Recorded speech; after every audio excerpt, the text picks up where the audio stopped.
अस्सलाम वालेकुम और रिव्यू स्पीकर में खुशामदीद। मेरा नाम अमीर है और दोस्तों Xiaomi की Redmi Note 14 सीरीज फाइनली हमारे पास यहाँ स्टूडियो में आ चुकी है और इस बार भी हमारे पास 3 नए फोन्स हैं। Redmi Note 14 4G, Redmi Note 14 Pro 4G और Redmi Note 14 Pro Plus 5G।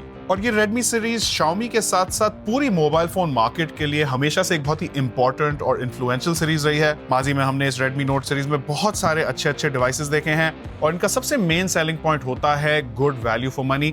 लेकिन इसका फैसला तो आप लोगों ने ही करना है, तो ये वीडियो देखने के बाद मुझे नीचे कमेंट्स में अपनी राय जरूर दीजिएगा। तो starting of with Redmi Note 14, यहाँ हमारे पास 2 वेरिएंट्स हैं, 8GB रैम 128GB स्टोरेज के साथ जो कि 53,999 का है और 8GB रैम 256GB स्टोरेज जो कि 57,999 का है। फिर आता है बड़ा भाई Redmi Note 14 Pro 8/256 जो कि 79,999 का है और 12/512 ये वाला 94,999 का है। जबकि big boy Redmi Note 14 Pro Plus 5G is leading the pack. इसमें 12GB रैम और 512GB स्टोरेज है और ये वाला 144,999 का है। तो अब जल्दी से कर लेते हैं इन तीनों को अनबॉक्स और हमारे पास आज ये तीनों फोन्स ब्लू कलर में आए हैं। शुरू करेंगे Redmi Note 14 4G से। अनबॉक्सिंग एक्सपीरियंस यहाँ पहले की तरह काफी स्टैंडर्ड है। फोन के साथ एक सिम इजेक्टर टूल आता है, कुछ यूजर मैनुअल्स हैं, एक सॉफ्ट टच प्लास्टिक केस है। आगे बढ़े तो ये रहा हमारा Redmi Note 14 का हैंडसेट जो कि as I told you before blue colour में आया है और ये फोन ग्रीन और ब्लैक में भी आता है। और बाय द वे यहाँ कुछ डिजाइन और मटेरियल्स के हवाले से भी अपडेट्स हैं, उनका मैं आपको आगे चल के बताता हूँ। अनबॉक्सिंग कंप्लीट कर लें तो आखिर में है एक 33 वॉट्स का चार्जर और ये चार्जिंग केबल। इसके बाद है हमारा Redmi Note 14 Pro 4G। यहाँ भी एक्सपीरियंस बहुत ही सिमिलर होने वाला है। तो एक सिम इजेक्टर टूल, कुछ यूजर मैनुअल्स, एक soft touch plastic protective case और ये रहा हमारा Redmi Note 14 Pro 4G का हैंडसेट। ये फोन ब्लू के अलावा पर्पल और ब्लैक में भी आता है और यहाँ जो सबसे पहली चीज मैं नोटिस कर रहा हूँ वो है कि ये फोन कर्व डिजाइन के साथ है और इस प्रो वेरिएंट के साथ थोड़ी ज्यादा बीफियर पावर ब्रेक हमें मिलती है। तो ये वाली 45 वॉट्स पे फोन को चार्ज करेगी और साथ में है एक चार्जिंग केबल। और फिर आ जाओ Redmi सीरीज के टॉप डॉग पर, यानी कि Redmi Note 14 Pro Plus 5G। काफी लंबा चौड़ा नाम है इसका। यहाँ भी एक सिम इजेक्टर टूल है, कुछ यूजर मैनुअल्स हैं। आगे बढ़े तो ये रहा हमारा हैंडसेट। ये वाला भी ब्लू के अलावा पर्पल और ब्लैक में अवेलेबल है। आप अपनी मर्जी का कलर चूज कर सकते हैं depending on your preference. Although मुझे ये ब्लू वाला कलर बहुत ही खूबसूरत लग रहा है। बात करें पावर ब्रेक की तो यहाँ तो भैया पावर ही पावर है, क्योंकि Redmi Note 14 Pro Plus के साथ 120 वॉट्स की हाइपर चार्जिंग पावर ब्रेक आती है और इसकी स्पीड सुनकर तो आप हैरान ही रह जाएंगे, लेकिन उसका मैं आपको आगे चल के बताता हूँ। पहले जरा बात कर लेते हैं इन तीनों फोन्स की डिजाइन पे और पिछली बार से इस बार डिजाइन में कुछ बड़े फर्क हैं। तो शुरू करेंगे Redmi Note 14 4G के साथ। तो यहाँ बैक इस बार भी प्लास्टिक की है, लेकिन सरप्राइजिंगली फ्रेम एल्यूमिनियम की दी गई है। यहाँ आगे भी एक अपग्रेड है। पिछली बार Gorilla Glass 3 की प्रोटेक्शन थी, इस बार Gorilla Glass 5 है और इस फोन में IP54 dust and splash resistance भी आती है जस्ट लाइक लास्ट टाइम। अब एस्थेटिकली भी यहाँ एक बड़ा फर्क है कि इस बार बैक को शाइनी मैट फिनिश में रखा गया है, जहां Redmi Note 13 की बैक हाई ग्लॉस फिनिश में थी। फोन का शेप और इसके डिजाइन इस बार भी बॉक्सी है, फ्लैट बैक, फ्लैट फ्रेम और बैक पे ये बड़े बड़े कैमरास। अच्छा, इस बार बैटरी थोड़ी बड़ी है, लेकिन वजन और थिकनेस में कोई ज्यादा फर्क नहीं है। प्राइस लैडर पे थोड़ा ऊपर आ जाएं तो Redmi Note 14 Pro में डिजाइन लैंग्वेज और मटेरियल्स के हवाले से सबसे ज्यादा चेंजेस हैं। जहां Redmi Note 13 Pro boxy design के साथ था, वहां ये Redmi Note 14 Pro इस बार कर्व्ड एजेस के साथ है। तो बैक भी कर्व्ड है और डिस्प्ले की एजेस भी। इस वाले की भी फ्रेम प्लास्टिक के बजाय एल्यूमिनियम की बनाई गई है, विच इज रियली नाइस। फिर यहाँ कैमरा मॉड्यूल भी दिखने में पिछली बार से पूरी तरह अलग है। इस बार ये सेंट्रलाइज कैमरा मॉड्यूल दिया गया है। बैक पे हाई ग्लॉस फिनिश की जगह इस बार शाइनी मेटालिक मैट फिनिश है। आगे Gorilla Glass 5 को अपडेट करके Gorilla Glass Victus 2 दिया गया है। और जहां तक बात है वाटर रेजिस्टेंस की, तो पिछली बार से सेम है, IP64 dust and splash resistance. और यहां भी मैं सेम चीज नोटिस कर रहा हूं कि बैटरी थोड़ी बड़ी है, लेकिन फोन के वेट और इसकी थिकनेस में मुझे कोई ज्यादा फर्क महसूस नहीं हो रहा है। और फिर आ जाओ top dog Redmi Note 14 Pro Plus पे, जिसमें इस बार आगे अपग्रेडेड Gorilla Glass Victus 2 है और अब की बार बैक पे भी प्रोटेक्शन दी गई है, Gorilla Glass 7i to be exact. इस वाले की एजेस कर्व्ड हैं और आगे डिस्प्ले भी कर्व्ड है, जैसे कि लास्ट टाइम हमने देखा था। और हाथ में उठाने से ही पता चल रहा है कि भैया ये एक प्रीमियम डिवाइस है। आपको ग्लास और एल्यूमिनियम की बिल्ड महसूस होती है, जो कि जाहिर है ये फोन इनमें सबसे महंगा भी है। पूरी ग्लास और एल्यूमिनियम की बिल्ड के साथ हमें यहाँ IP68 dust and water resistance मिलती है, जिसका मतलब है कि ये फोन फुल सबमर्जन यानी कि डुबकियां शुबकियां आराम से बर्दाश्त कर लेगा। अच्छा, तो दोस्तों अब आगे बढ़ के बात करते हैं इन फोन्स के डिस्प्ले पे। तो जस्ट लाइक लास्ट टाइम तीनों फोन्स की डिस्प्ले साइजेस एक जैसी हैं, तीनों में 6.67 इंचेस के एमोलेड डिस्प्लेज हैं और जैसे जैसे आप प्राइसिंग में ऊपर जाते जाओगे तो आपको स्पेक्स में इंक्रीमेंटल अपग्रेड्स मिलते जाएंगे। लेकिन आपको यहाँ ये जरूर बताता चलूं कि गोरिल्ला ग्लास प्रोटेक्शन के अपग्रेड्स के अलावा यहाँ इन तीनों फोन्स के तकरीबन डिस्प्ले स्पेक्स वैसे ही हैं जैसे इनके पिछले मॉडल्स में थे।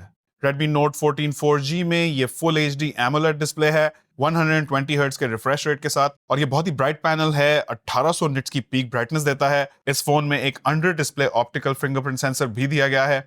आ जाए Redmi Note 14 Pro पे तो यहाँ भी साइज वही 6.67 इंचेस है, लेकिन ये डिस्प्ले कर्व्ड है। मेरी नजर में ये कर्व डिजाइन इस फोन में सबसे बड़ा चेंज है। ये भी 120 हर्ट्ज वाला high refresh rate AMOLED panel है with full HD resolution along with 1800 nits of peak brightness और इसमें भी एक under display optical fingerprint sensor दिया गया है। और फिर आ जाओ Redmi Note 14 Pro Plus पे तो यहाँ हमें वो फ्लैगशिप जैसा एक्सपीरियंस मिल जाता है। ये 1080 नहीं बल्कि 1.5 के रेजोल्यूशन के साथ है और ये वाला लास्ट टाइम से काफी ज्यादा ब्राइट है, 3000 निट्स की पीक ब्राइटनेस देता है which is a big upgrade from last time. और इस वाले का स्क्रीन टू बॉडी रेशियो भी बाकी दोनों फोन से ज्यादा है, ऑलमोस्ट 90%। मतलब कि आपको इस्तेमाल करते हुए महसूस होगा कि इस फोन के काफी पतले बेजल्स हैं। ये वाला 68 बिलियन कलर सपोर्ट करता है और I mean just take a look at this display, काफी अच्छा डिस्प्ले बनाया है। तीनों फोन्स में वाइडवाइन L1 की सर्टिफिकेशन भी है तो आप फुल HD में नेटफ्लिक्स और प्राइम वीडियो जैसी एप्स एंजॉय कर सकेंगे। और अब जहां बात हो रही है मीडिया कंजम्पशन की तो I am happy to report कि इन तीनों फोन्स में हमें ड्यूल स्पीकर्स मिलते हैं विच आर वेरी इंपॉर्टेंट अगर आपको इमर्सिव ज्यादा इंजॉयबल वीडियोस, मूवीज और गेमिंग का एक्सपीरियंस चाहिए हो तो। ड्यूल स्पीकर्स के साथ HDR support, high resolution, high refresh rate, AMOLED panels, I think it's safe to say कि ये तीनों फोन्स मीडिया कंजम्पशन के लिए बहुत ही अच्छे डिवाइसेस हैं। अब आगे बढ़ के बात करते हैं इन फोन की चिपसेट कॉन्फ़िगरेशंस पे। तो ये तीनों फोन्स अलग अलग प्राइस पॉइंट्स पे हैं जिसकी वजह से हमें तीनों में बिल्कुल ही अलग अलग कॉन्फ़िगरेशंस मिल रही हैं। Redmi Note 14 4G में Snapdragon 685 को अपडेट करके इस बार MediaTek Helio G99 Ultra chipset दिया गया है जो कि ऑनेस्टली अब थोड़ा डेटेड हो गया है। अब हमें ज्यादातर फोन्स में G100 दिखता है। ये चिप 6 नैनोमीटर के फैब्रिकेशन प्रोसेस पे बेस्ड है और यहाँ अल्ट्रा का लेवल इसलिए है क्योंकि ये Helio G99 का थोड़ा सा ट्वीक्ड वर्जन है। आप इस फोन से 4 लाख तक का AnTuTu स्कोर एक्सपेक्ट कर सकते हैं जो कि मेरा ख्याल है डे टू डे टास्क के लिए ठीक रहेगा।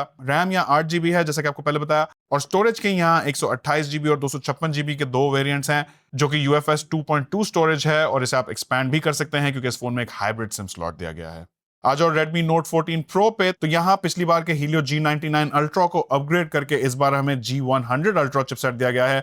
ये भी 6 नैनोमीटर के आर्किटेक्चर पे बेस्ड है और Helio G99 और G100 में उतना ही फर्क है जितना आपको इसके नाम से लग रहा है। बहुत ही कम फर्क है परफॉर्मेंस के हवाले से। ये चिपसेट डेली यूज एप्स और कैजुअल गेमिंग के लिए ठीक है और आप इस फोन से 4 लाख के आसपास का AnTuTu स्कोर एक्सपेक्ट कर सकते हैं। इस प्रो मॉडल के 8 GB और 12 GB के रैम वेरिएंट्स हैं, साथ में 256 GB और 512 GB UFS 2.2 स्टोरेज के वेरिएंट्स मिलते हैं और वंस अगेन यहाँ भी हमारे पास एक्सपेंशन के ऑप्शंस हैं। और आ जाओ Redmi Note 14 Pro Plus पे तो ये फोन वो फ्लैगशिप जैसा एक्सपीरियंस देने की कोशिश कर रहा है। इसमें कितना सक्सेसफुल होता है वो आप डिसाइड करेंगे क्योंकि इस फोन में Xiaomi ने Qualcomm का Snapdragon 7S Gen 3 चिपसेट दिया गया है। ये वाला 4 नैनोमीटर के फैब्रिकेशन प्रोसेस पे बेस्ड है। अब 4 नैनोमीटर का फैब्रिकेशन प्रोसेस जरूर फ्लैगशिप ग्रेड लगता है लेकिन Snapdragon 7S Gen 3 ये जो लाइनअप है ये प्रीमियम चिपसेट्स कहलाते हैं, नॉट रियली फ्लैगशिप, लेकिन इनकी परफॉर्मेंस काफी अच्छी होती है। ये चिपसेट मल्टीटास्किंग और थोड़ी हेवियर गेमिंग के लिए बेहतर सूटेड है और इससे आप 7.5 लाख तक के आसपास का AnTuTu स्कोर एक्सपेक्ट कर सकते हैं। रैम यहाँ 12 GB है और स्टोरेज 512 GB UFS 2.2 दी गई है which is a little bit surprising क्योंकि लास्ट टाइम इस फोन में UFS 3.1 स्टोरेज थी तो मैं बड़ा सरप्राइज हुआ ये देख के कि इस वाले में UFS 2.2 है। लेकिन अब आगे बढ़ के बात करते हैं इन तीनों फोन्स के बैटरी और चार्जिंग सेटअप पे। तो यहाँ जो इंपॉर्टेंट बात है वो ये है कि इन तीनों फोन्स में हमें पिछली बार से ज्यादा बड़ी बैटरीज मिल रही हैं। Redmi Note 14 और 14 Pro में इस बार 5500 mAh की बैटरीज हैं।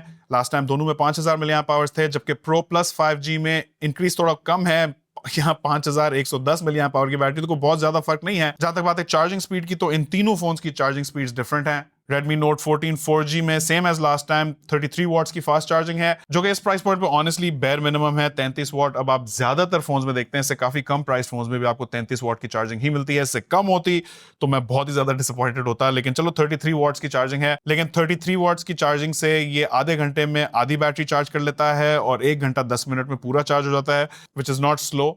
Redmi Note 14 Pro में हमें सरप्राइजिंगली एक थोड़ा सा डाउनग्रेड दिखता है चार्जिंग स्पीड के हवाले से। इस बार यहाँ 45 वॉट्स की फास्ट चार्जिंग दी गई है जो कि फोन को 45 मिनट्स में पूरा चार्ज कर देती है। I am not really disappointed here क्योंकि 45 वॉट्स इज फास्ट इनफ, काफी ज्यादा तेज चार्जिंग स्पीड होती है। इस वक्त के प्रीमियम फ्लैगशिप फोन्स में आप देखेंगे 45 वॉट्स की ही सुपर फास्ट चार्जिंग स्पीड्स होती हैं, तो उस हिसाब से मैं कोई डिसअपॉइंटेड नहीं हूं यहाँ पे, लेकिन मैंने सोचा इसको मेंशन जरूर कर दूं आपके लिए। और फिर आ जाते हैं Redmi Note 14 Pro Plus 5G पे, और यहाँ कहानी लास्ट टाइम से बिल्कुल सेम टू सेम है। इस फोन में 120 वॉट्स की हाइपर चार्जिंग है जो कि एम्प्टी से फुल चार्ज में सिर्फ 19 मिनट लगाती है, यानी कि ये फोन 19 मिनट में पूरा चार्ज हो जाता है। और इस फोन के प्राइस पॉइंट पे ये एक ग्राउंड ब्रेकिंग फीचर है क्योंकि this phone is probably the fastest charging phone in Pakistan right now। अब दोस्तों इंटरफेस के हवाले से तो ये phones out of the box Android 14 के साथ हैं, और इन सब में Xiaomi की अपनी Hyper OS 1.0 लगी हुई है। ये Xiaomi की अपनी कस्टम स्किन है जिसे Xiaomi ने अपनी MIUI से थोड़ा ज्यादा लाइट, ज्यादा फास्ट बनाया है, और इसे एक इकोसिस्टम यानी कि IoT डिवाइसेस के लिए डिजाइन किया है। अनफॉर्चुनेटली यहाँ थोड़ा सा ब्लोटवेयर आता है, ऑब्वियसली आप इन एप्स को खुद अनइंस्टॉल कर सकते हैं। और हमारे जासूसी भाइयों के लिए यहाँ बैड न्यूज है कि इन फोन्स के अंदर कोई ऑटोमेटिक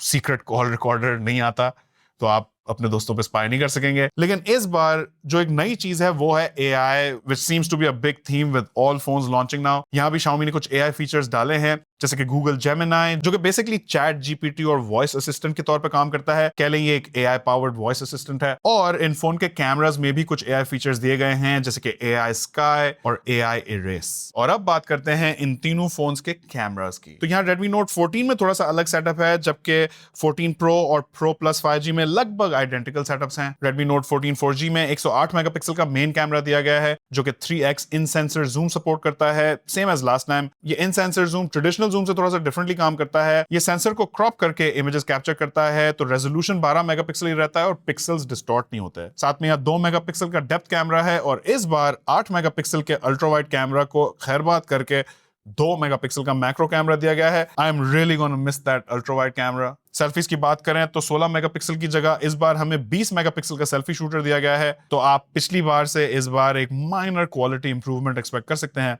आ जाए Redmi Note 14 Pro और Pro Plus पे, तो यहाँ बैक कैमरास बिल्कुल ही आइडेंटिकल हैं, जस्ट लाइक लास्ट टाइम। तो 200 मेगापिक्सल के मेन कैमरास हैं विद ऑप्टिकल इमेज स्टेबलाइजेशन। ये OIS हम ज्यादातर प्रीमियम और फ्लैगशिप फोन्स में देखते हैं, और इसके दो बड़े फायदे होते हैं। एक है कि आपकी इमेजेस ज्यादा क्लियर निकल के आती हैं, और दूसरी है बेहतर लो लाइट परफॉर्मेंस। साथ में 8 मेगापिक्सल के अल्ट्रा वाइड कैमरास हैं और 2 मेगापिक्सल के मैक्रो कैमरास हैं।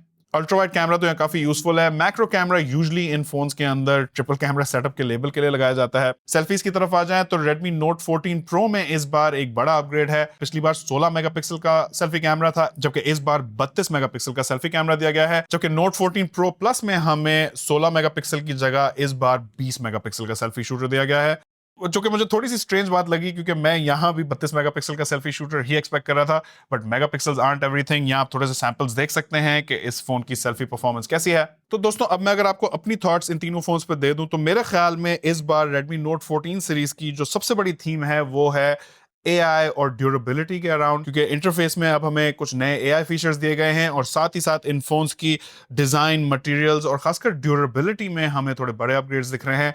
खासकर Redmi Note 14 और 14 Pro के हवाले से एल्यूमिनियम की फ्रेम्स और ज्यादा बेहतर गोरिल्ला ग्लास प्रोटेक्शन। अगर इनमें से एक पिक करूं तो पहली नजर में तो मुझे सबसे ज्यादा इंप्रूवमेंट्स इस Redmi Note 14 Pro में दिख रही हैं, जहां इस बार कर्व डिजाइन है, एल्यूमिनियम फ्रेम है, आगे गोरिल्ला ग्लास Victus 2 है, और ज्यादा बड़ी 5500 मिलियन पावर की बैटरी दी गई है। ये मुझे अच्छे स्पेक बम्प्स लग रहे हैं। ऑल्दो ये जरूर कहना चाहूंगा कि यहाँ Helio G100 की चॉइस मुझे ज्यादा पसंद नहीं आई है। 80,000 के प्राइस पॉइंट पे आई थिंक यहाँ प्रोसेसर थोड़ा बेहतर होना चाहिए था। लेकिन इन तीनों फोन्स के प्राइस और इनके फीचर्स पे मैं आपकी राय जरूर जानना चाहता हूँ। मुझे नीचे कमेंट्स में जरूर बताएगा कि क्या Redmi Note 14 लाइनअप एक वैल्यू फॉर मनी लाइनअप है या नहीं। चैनल पे नया है तो मैं सब्सक्राइब और फॉलो कर ले। वीडियो पसंद आई हो तो इसे लाइक और अपने दोस्तों के साथ शेयर भी कर सकते हैं। आखिर तक देखने का बहुत शुक्रिया। इंशाल्लाह आपसे मुलाकात होगी अगली वीडियो में। अल्लाह हाफिज।